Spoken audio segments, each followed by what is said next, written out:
திமுக காங்கிரஸ் உறுப்பினர்களிடையே கைகலப்பும் ஏற்பட்டிருக்கக்கூடிய சூழலில் காங்கிரஸ் உறுப்பினர்கள் போராட்டத்திலும் ஈடுபட்டு வருகிறார்கள்.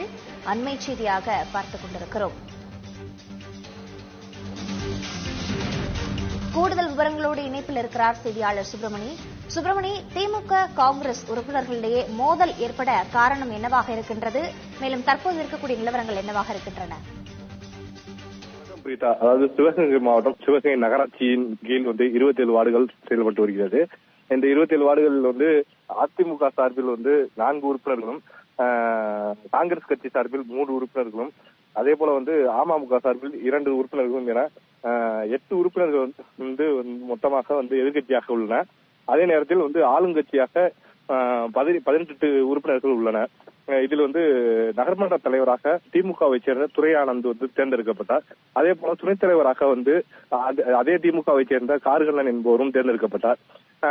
இந்நிலையில் மாதந்தோறும் வழக்கமாக நடைபெறக்கூடிய நகர்மன்ற கூட்டமானது நகராட்சி அலுவலகத்தின் மேல்தளத்தில் உள்ள கூட்டரங்கில் நடைபெற்றது. இதில் இன்று 111 தீர்மானங்கள் நிறைவேற்றப்பட்டதாக கூறப்படுகிறது. இந்த தீர்மானங்களில் பல்வேறு முறைகள் நடைந்ததாக கூறி காங்கிரஸ் சேர்ந்த 1வது வார்டு கவுன்சிலர் மகேஷ் என்பவர் இது குறித்து கேள்வி எழுப்பியுள்ளார். இதில் நகர்மன்ற தலைவர் துரை ஆனந்திற்கும் மகேஷ் 1வது வார்டு கவுன்சிலர் மகேஷுக்கும் இடையே வாக்குவாதம் ஏற்பட்டது. வாக்குவாதம் முற்றி கைகலப்பானதாக கூறப்படுகிறது.